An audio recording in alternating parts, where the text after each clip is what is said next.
சிரிப்பின் சிறுத்தை, பண்பின் பருத்தி வீரன், வீரத்தில் விருமனாய் திகழும் எங்கள் அண்ணன் கார்த்திக் அவர்களை சிறப்புரையாற்ற அழைக்கிறோம். ஸ்கூலுக்கு போய் படிங்கன்னா பஞ்சு டைலாக் எழுதுது, என்ன பண்றது இவங்களெல்லாம். பெரியவங்க எல்லாருக்கும் வணக்கம், பத்திரிகை தொலைக்காட்சி நண்பர்களுக்கு வணக்கம், மேடையில் இருக்கும் மாயா அவர்களுக்கும் கல்யாணி அவர்களுக்கும் அப்பா அண்ணா அகரம் குழந்தைகள் எல்லாருக்கும் வணக்கம். பெற்றோர்களுக்கு முக்கியமாக ஆசிரியர்களுக்கும் ரொம்ப ரொம்ப வணக்கம். நான் 2 வயசு இருக்கும்போது ஆரம்பித்த ஒரு அறக்கட்டளை. அது சின்ன வயசில் ஆத்தா சொல்லுவாங்க, எது பண்ணாலும் தொடர்ந்து பண்ணுற மாதிரி இருக்கணும், ஆரம்பிச்சு நிறுத்தக்கூடாது. இது சின்ன வயசில் நான் கேட்ட ஒரு வார்த்தை. ஆனால் அது தொடர்ந்து பண்ணுறது அப்படிங்கிறது அவ்வளோ ஈஸி இல்லை. நான் சின்ன வயசுலேருந்து பார்த்துருக்கேன். நினைவு தெரிஞ்ச நாள்லேருந்து வீட்டில் தான் அந்த ஃபங்க்ஷன் நடக்கும். சிவகுமார் கல்வி அறக்கட்டளை ஃபங்க்ஷன் நடக்கும். நாங்கள் சின்ன பசங்களாம் ஸ்கூல் படிச்சுட்டு இருக்கும்போது இருந்தே அந்த ஒர்க்கை பார்த்துருக்கோம். இன்றைக்கி ரொம்ப ஈஸி கம்யூனிகேஷன், ஒரு செல்ஃபோன் இருக்குது, நம்ம தெரிஞ்சவங்களை எங்கேனா ட்ராக் பண்ணி பிடிச்சிடலாம். ஆனால் அப்போ வந்து ஸ்கூலில் ஃபஸ்ட் மார்க் வாங்க பசங்க, ஸ்டேட்டில் ஃபஸ்ட் மார்க் வாங்க பசங்களை தேடி பிடிக்கணும்னா அது ஒரு பெரிய வேலை. அப்போட ஃப்ரெண்ட்ஸ் வீரனன் மாமா இங்கே நான் நினச்சி பார்க்குறேன், ராவ் அவர்களை நினச்சி பார்க்குறேன். அவங்க 3 பேர், ஒரு ஸ்ட்ரீட்டில் இருந்து 3 பேர் சேர்ந்து நம்ம ஏதாவது ஒன்று பண்ணணும். அப்பாவுடைய 100வது படம் முடியுது. அந்த 100வது படம் எடுத்து முடிக்கும்போது எல்லா தயாரிப்பாளர்களும் 100 தயாரிப்பாளர்களையும் கூப்பிட்டு ஒரு கேடயம் கொடுக்குறாங்க. எம்ஜிஆர் அவர்கள் தலைமையில் அப்பா அறிமுகப்படுத்தின இயக்குநர்கள் கலந்துக்கிறாங்க. கமல் சார் வந்து அப்போ வளர்ந்து வரும் ஹீரோ, அவரும் கலந்துக்கிறாரு. அவர் அந்த ஃபங்க்ஷனில் பாராட்டி பேசுகிறாரு. அந்த ஃபங்க்ஷன் முடியும் போது ஒரு படத்துடைய சம்பளம் மொத்தமாக அப்படி நம்ம கொடுக்க மனசு வருமானு தெரியல, மொத்த சம்பளத்தை அப்படியே பேங்க்கில் போட்டு, ஏன்னா நான் அப்படி பெருசாக காசுக்கு ஆசைப்படாத ஒரு ஆளாக இருந்திருக்காரு அப்பா. நான் தான் சொல்லுவோம், கிண்டல் பண்ணுவாங்க சொந்தக்காரங்களாம், வர்ற காசை கூட வேணான்னு சொல்லிடுவார் இவர் அப்படின்னு. பட் அவரை பற்றி அது கவலைப்பட்டுக்கல, அவர் அப்படி தான் வாழ்ந்திருக்காரு. அந்த காசை போட்டு அந்த காசில் வர வட்டி எடுத்து பரிசு வழங்க ஆரம்பிச்சிருக்காங்க. முதல் பரிசு 1000 ரூபாய், அப்புறம் 750 ரூபா, அப்புறம் 500 ரூபாய். இந்த 1000 ரூபா பெரிய காசா அப்படின்னு நான் யோசிச்சு பார்க்கலாம். சரி, தங்கம் அப்போ என்ன விலை இருந்திருக்கும் 1979ன்னு யோசிச்சு பார்த்தா அது 750 ரூபா இருந்திருக்கு. ஸோ கிட்டத்தட்ட வந்து 1.5 சவரன் வாங்குற அளவுக்கு பரிசு தொகை கொடுத்துருக்காங்க. தொடர்ந்து 25 வருஷம் அந்த ஃபங்க்ஷன் நடந்துகிட்டே இருந்துச்சு. ஒவ்வொரு வருஷமும் சின்ன சின்ன ஊர்கள்லேருந்து எங்கே இருந்தாலும் தவறாமல் வந்து அப்பா கிட்ட பரிசு வாங்கிட்டு போவாங்க. நாங்கள் வெளியூரில் எங்கே ஷூட்டிங் போனாலும் அப்பாவோட படங்களை பற்றி பேசுகிறாங்களோ இல்லையோ, ஆமாம் அவங்க அப்பா வந்து படிப்புக்கு வந்து ஹெல்ப் பண்ணுவார்ல அப்படின்னு சொல்லுவாங்க. ஸோ அதை தொடர்ந்து பண்ணது தான். அதுக்கப்புறம் 25வது ஆண்டுக்கு அப்புறமா அகரம் எடுத்து அதை செய்ய ஆரம்பிச்சது.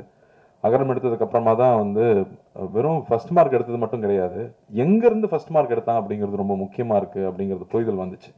எந்த இடத்துலேருந்து ஆரம்பித்து படித்து வந்தாங்க.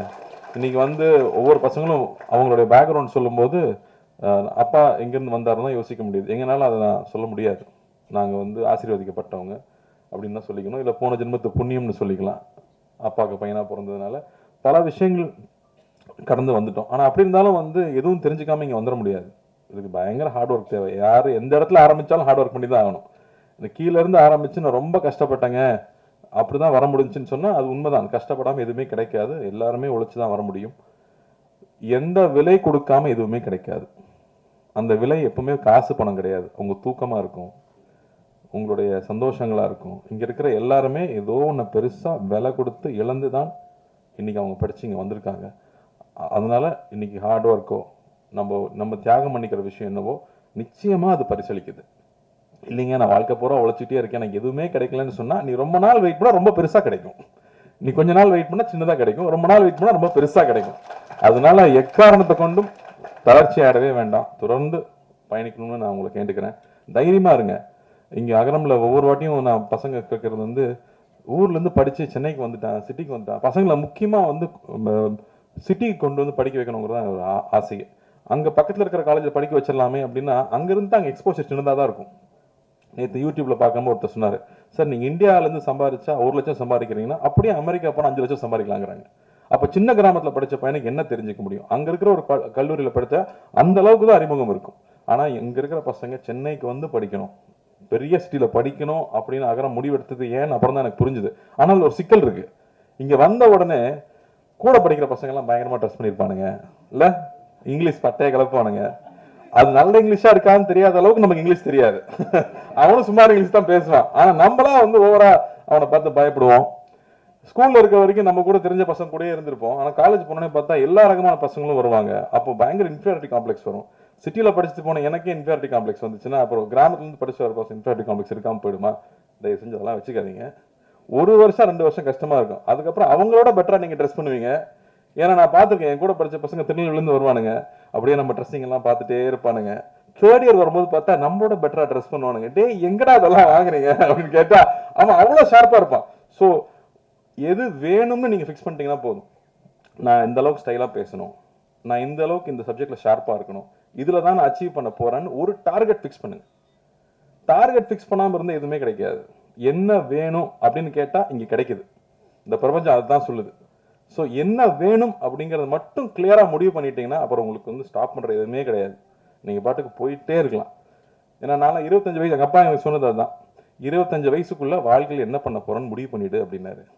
நானும் 18 வயசுல இருந்து யோசிக்கிறேன் என்ன பண்றதுன்னே புரியல. எல்லாரும் வந்து நம்ம பையன் ஒருத்தன் வந்தானே, இங்க யாரு பிரச்சனை, நீ தானே பேசிக்லி லைக், நான் அப்பவே தெரிஞ்சது இன்ஜினியர். அது ஃபர்ஸ்ட் எதை கத்துக்கிறோமோ இல்லையா, ப்ராஜெக்ட் டைப் பண்ணும்போது பேசிக்கலி லைக் வந்துடும்.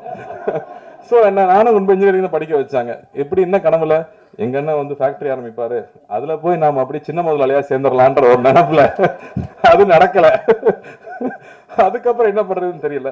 அப்புறம் தான் சரி, இதோ நீ வாழ்க்கையில முன்னுக்கு வரணும்னா படிச்சாகணும், நம்மளா ஒரு பாதையை தேர்ந்தெடுத்துக்கணும்னு போனேன். அப்போ நான் இன்ஜினியரிங் படிச்சு முடிச்சதுக்கு அப்புறமா ஒண்ணு தெளிவா புரிஞ்சுது, எனக்கு வந்து இன்ஜினியரிங் எல்லாம் பிடிக்கல, எனக்கு சினிமா பிடிச்சிருக்கு. அது சொல்றதுக்கு ரொம்ப வெக்கமா இருந்துச்சு, ஆனா அதை சொல்லிதான் ஆகணும். எங்க அண்ணனுக்குலாம் அவ்வளவு இன்ட்ரெஸ்ட் கிடையாது, பட் எனக்கு பிடிச்சிருந்துச்சு. ஸோ நான் தைரியமா அப்பா கிட்ட சொல்லிட்டு, இல்லப்பா நான் திரும்பி வரேன், நான் சினிமாவில் ட்ரை பண்ண போறேன், கத்துக்கணும்னு தான் நினைச்சேன், எதுவுமே எனக்கு தெரியாது, கத்துக்கணும்னு ஆசைப்பட்டு வந்தேன். ஆனா இதுதான் அப்படின்னு நான் முடிவு பண்ணதுக்கு அப்புறமா எனக்கு எல்லாமே நடந்துச்சு. அது வரைக்கும் நான் ஆவரேஜ் ஸ்டூடெண்டா இருக்கிறது ரொம்ப கொடுமை. ஞானவேல் சார்ட்ட நான் பேசியிருக்கேன். நல்லா படிக்கிற பையனை பாராட்டுவாங்க, நல்லா படிக்காத பையனை திட்டுவாங்க, ஆவரேஜ் மார்க் வாங்குறவன கண்டுக்கவே மாட்டாங்க. ரொம்ப கொடுமை அது. ஸோ இனிமே எது பண்ணாலும் பெஸ்டா பண்ணணும்னு முடிவு பண்ணது, எது பிடிக்குது நான் அதை நோக்கி போகணும்னு முடிவு பண்ணதுக்கு அப்புறம் எல்லாமே மாறிச்சு. அதனால என்ன வேணுங்கிறத சீக்கிரமா டிசைட் பண்ணுங்க. கொஞ்சம் கஷ்டமான வேலை தான், ஆனா அதை சீக்கிரமா டிசைட் பண்ணிட்டீங்கன்னா அது நிச்சயமா நமக்கு கிடைக்கும். தொடர்ந்து படிங்க. கல்வி பெரிய ஆயுதமா இருக்கு. இங்க வந்து ஒவ்வொருத்தரும் அவங்களோட எக்ஸ்பீரியன்ஸ் ஷேர் பண்ணும்போது, நாங்கள் அக்கரமுக்கு வரும்போது ஒவ்வொரு வாட்டியும் அது புதுசா இருக்கும்.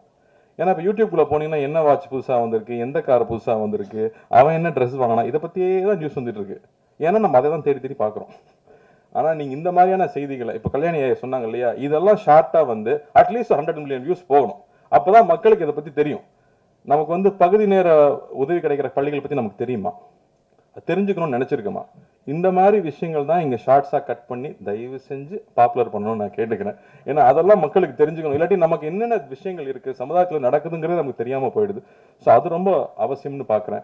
இங்க ஒவ்வொரு தடவை வரும்போதும் ஒவ்வொருத்தரும் பகிர்ந்துக்கிற விஷயங்கள் நமக்கு மறுபடியும் புது புது விஷயங்களை கற்றுக் கொடுத்துட்டே இருக்கு. இதெல்லாம் நம்ம சமுதாயத்தில் இருக்கான்னு தெரிஞ்சுக்கிட்டே இருக்கு. மணிப்பூர்ல இருந்து ஒரு பாப்பா வந்து இங்க பேசுச்சு, அது இங்கிலீஷ்ல பேசுச்சு. அது என்ன பேசுன்னு எல்லாருக்கும் தெரிஞ்சிருக்குமான்னு தெரியலையான்னு தெரியல. அதுக்காக நான் ஒரு வாட்டி சொல்லணும்னு நினைக்கிறேன். எங்க ஊர்ல வந்து பிரச்சனை நடக்குது, எங்க ஊர்ல வீட்டை விட்டு வெளியில போக முடியல, அதனால எங்க ஊர்ல நிறைய குழந்தைங்க ஸ்கூலுக்கும் காலேஜுக்கும் போக முடியல, வீட்டுல உட்காந்துட்டு இருக்காங்க அப்படின்னு சொல்லுது. நான் அதிர்ஷ்டவசமா இங்க வந்ததுனால இங்க நான் படிச்சுக்கிட்டு இருக்கேன். தயவு செஞ்சு எங்க ஊருக்காக பிரார்த்தனை பண்ணிக்கோங்க. தயவு செஞ்சு எங்க ஊர்ல இருக்கிற குழந்தைங்களுக்கு மறுபடியும் பள்ளிக்கும் கல்லூரிக்கும் போறதுக்கு வழிவகுக்குங்க அப்படின்னு சொல்லி அந்த பாப்பா கேட்டுக்கிச்சு. அதை நம்ம அந்த சுச்சுவேஷன் நம்மளால உணர முடியுமா? நம்ம வந்து தமிழ்நாட்டில் இருக்கோம், அதெல்லாம் என்னன்னு நமக்கு தெரியல. ஆனா அங்கிருந்து படிப்புக்காக அந்த பொண்ணு இங்க வந்திருக்கு.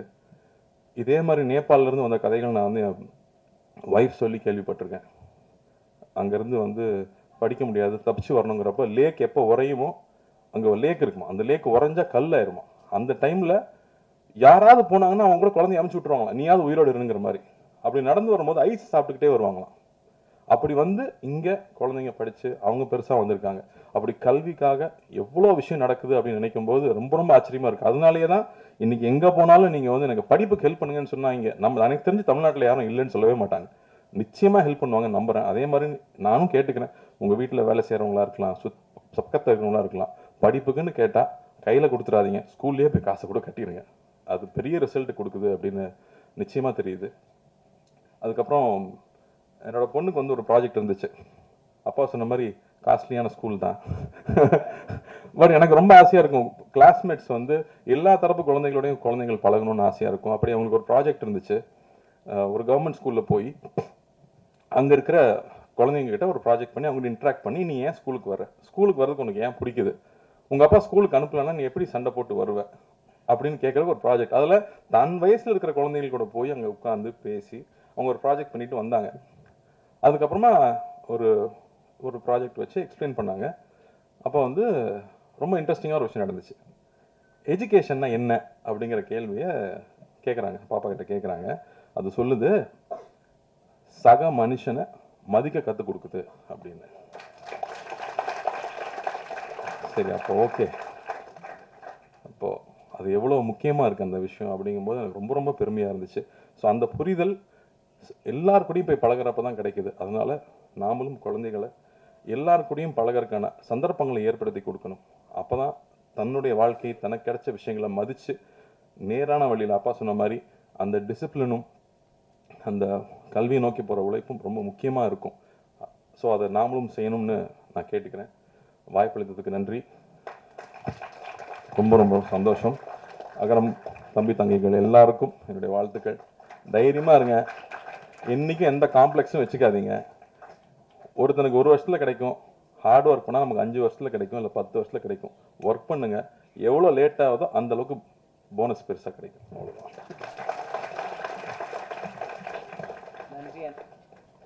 நன்றி அண்ணா.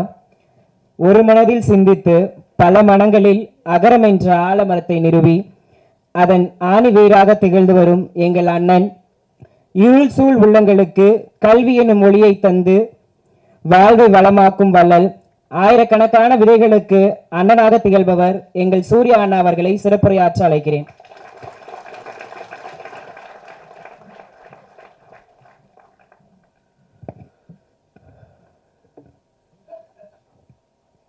மரியாதைக்குரிய மாயாய் அவர்களுக்கும் கல்யாணி அவர்களுக்கும் அப்பாக்கும் கார்த்தி, இங்கே வந்திருக்கிற பத்திரிகை தொலைக்காட்சி ஊடக நண்பர்கள், அகரமில் இருக்கிற என்னோட தங்கைகள் தம்பிகள், பெற்றோர்கள், ஆசிரியர்கள், பெரியவங்க அத்தனை பேருக்கும் வணக்கம் சொல்லிக்கிறேன், நன்றியும் சொல்லிக்கிறேன். ஏன்னா யூஸ்வலாக வந்து இது ஒரு வீக்கெண்டில் நடக்கும், வேறு சில காரணங்கள்னால, தவிர்க்க முடியாத காரணங்கள்னால ஒரு வீக் டேயில் வைக்க வேண்டியதாகிடுச்சு. பட் இருந்தும் அரங்கம் எங்கேயுமே வந்து குறையாமல் எல்லாமே நிறைஞ்சு அத்தனை பேரும் இங்கே இதுக்காக உங்களோட நேரத்தை கொடுத்ததுக்கு வந்து எல்லா மரியாதை கலந்த நன்றியை நான் தெரிவிச்சுக்கிறேன். ஃபஸ்ட்டு 45 வருஷம் ஆயிடுச்சு, கிட்டத்தட்ட 45 இயர்ஸ். 79 ஆரம்பிச்சு 80 அப்பாவோட விருதுகள் கொடுக்கறது ஆரம்பித்து பண்ணிகிட்ருக்காங்க.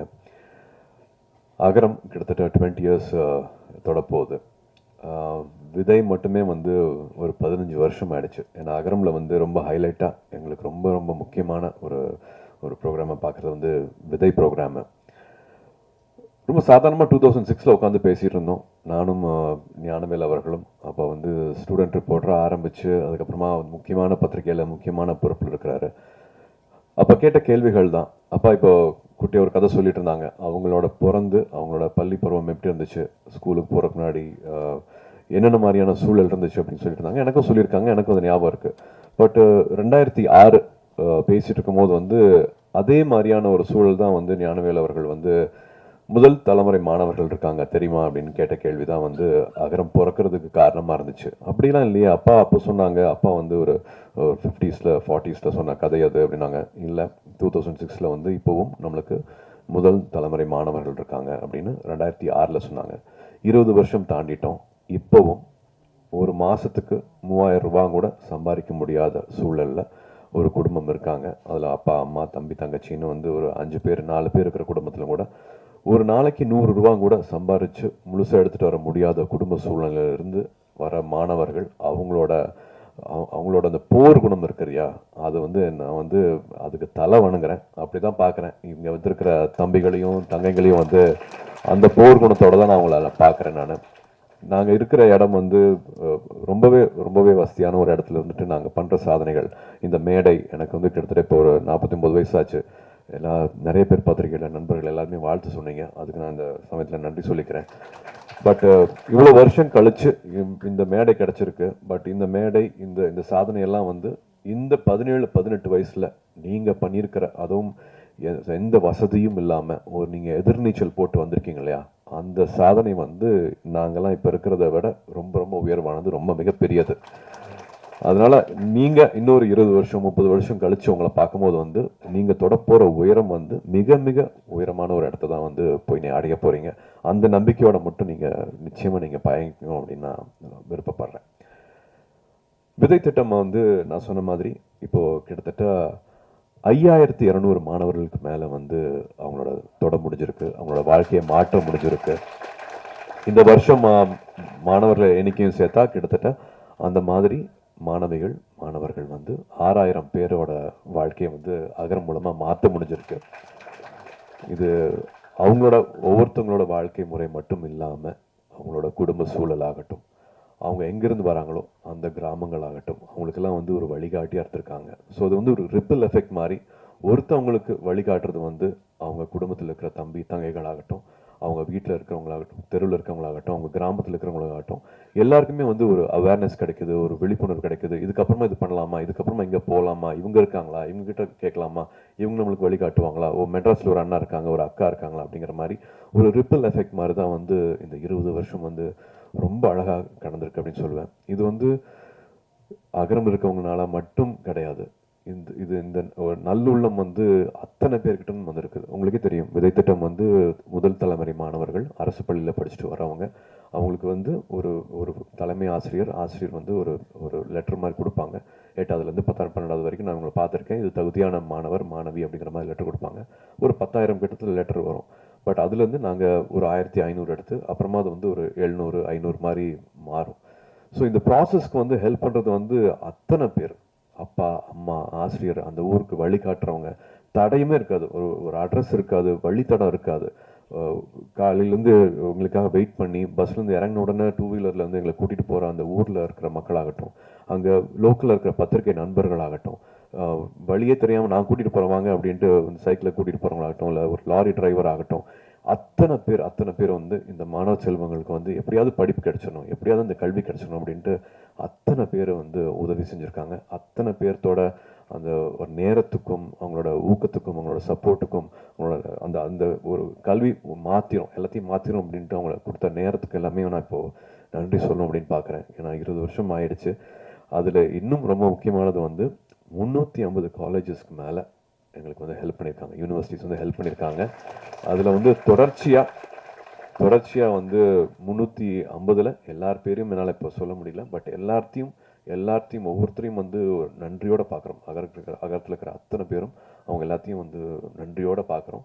பட் தொடர்ச்சியாக கிட்டத்தட்ட ஒரு 40 காலேஜஸ்க்கு மேலே வந்து ஹெல்ப் பண்ணியிருக்காங்க. அவங்களோட பேர் மட்டும் சொல்லணும், படிக்கணும்னு ஆசைப்பட்றேன். அதுக்கு மட்டும் எனக்கு ஒரு நிமிஷம் கொடுக்கணும். அறுபடை வீடு institute of technology Chennai, Agni engineering college Chennai, Alpha arts and science college Chennai, Apollo arts and science college Chennai, Apollo hospitals Chennai, Aravind eye hospitals Chennai, ABC polytechnic college Mayiladuthurai, Bharath university Chennai, Builders engineering college Erode, Dhanish Ahmed college of engineering Chennai, DOT school of design Chennai, doctor MGR university Chennai, Excel college of engineering Erode, Einstein Group of Institute, Tirunelveli, Hindustan Group of Institutes, Coimbatore, JPR Mamalan Group, Chennai, Kaveri Hospitals, Chennai, KG Hospitals of Pharmacy and Research Institute, Viluppuram, Kumaraguru College of Liberal Arts and Kumaraguru College of Technology, Coimbatore, MAM Group of Institutions, Trichy, Michael Job College of Arts and Science College for Women, Coimbatore, Dr. MGR Janaki Arts and Science Women's College, Chennai, Nanda Arts and Science College, Erode, Pavai Engineering College, Namakkal, PPG College of Nursing, Coimbatore, PSNA Engineering College, Dindigul, Rajalakshmi Group of Institutions, Rajalakshmi Engineering College, Rajalakshmi Institute of Technology, Rajalakshmi College of Nursing, Chennai, Ranganayaki Engineering College, Virudhunagar, Rover College Engineering, Perambalur, RVS College of Arts and Science, Coimbatore, RVS Kumaran Arts and Science College, Dindigul, Sriram Engineering College, Chennai, Shankara College of Chennai, Sankaraj College of Science and Commerce, Coimbatore, Satyabama Institute of Science and Technology, Chennai, Saptagiri Group of Institutions, Dharmapuri, Savita Engineering College, Chennai, SSM College of Engineering, Kumarapalayam, SKR College of Engineering, Chennai, Sri Krishna Group of Institutions, Coimbatore, Sri Subramania College of Engineering, Palani, SRM Institute of Science and Technology, Chennai, Vale Tech Tech University, Chennai, Wales Institute of Science, Technology and Advanced Studies, Chennai, Venkateshwara Hospitals, Chennai, Valliammal College for Women, Anna Nagar, Chennai, Vikram Group of College, Sivagangai, VIT University, Vellore, and Zoho University, Chennai. இன்னும் அத்தனை பேர் இருக்கிறாங்க. அத்தனை பேருக்கும் வந்து மனமார்ந்த நன்றியை சொல்லிக்கணும். ஏன்னா போய் இல்லை அப்படிங்கிற வார்த்தையை வந்து இது வரைக்கும் வந்ததே கிடையாது. அவங்க கொடுக்குற ஊக்கம் அது வந்து அவங்க வீடாக பார்க்குறாங்க. அங்கே இருக்கிற மாணவிகளை வந்து அவங்கள வீடாக அவங்க பார்க்க வைக்கிறாங்க.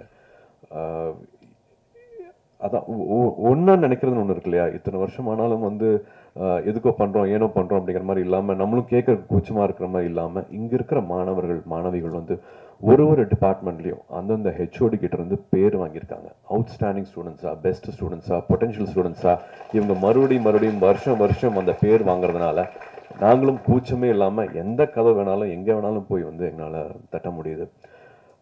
இது வந்து விதையில் வந்து ரொம்ப முக்கியமான ஒரு அழகான சாதனை நான் சொல்லுவேன். அதே மாதிரி வந்து முன்னாள் மாணவர்கள், இப்போ முன்னாடி பேசின மாதிரி அலுமினிஸ் ஒரு கிட்டத்தட்ட 3400 பேர் வந்து அகரம் முன்னாள் மாணவர்கள் தான் கிட்டத்தட்ட இப்போ அகரம் முன்னெடுத்துட்டு போகிறது. அவங்களும் வாலண்டியர்ஸும் இல்லாமல் வந்து இதை பண்ணியிருக்க முடியாது.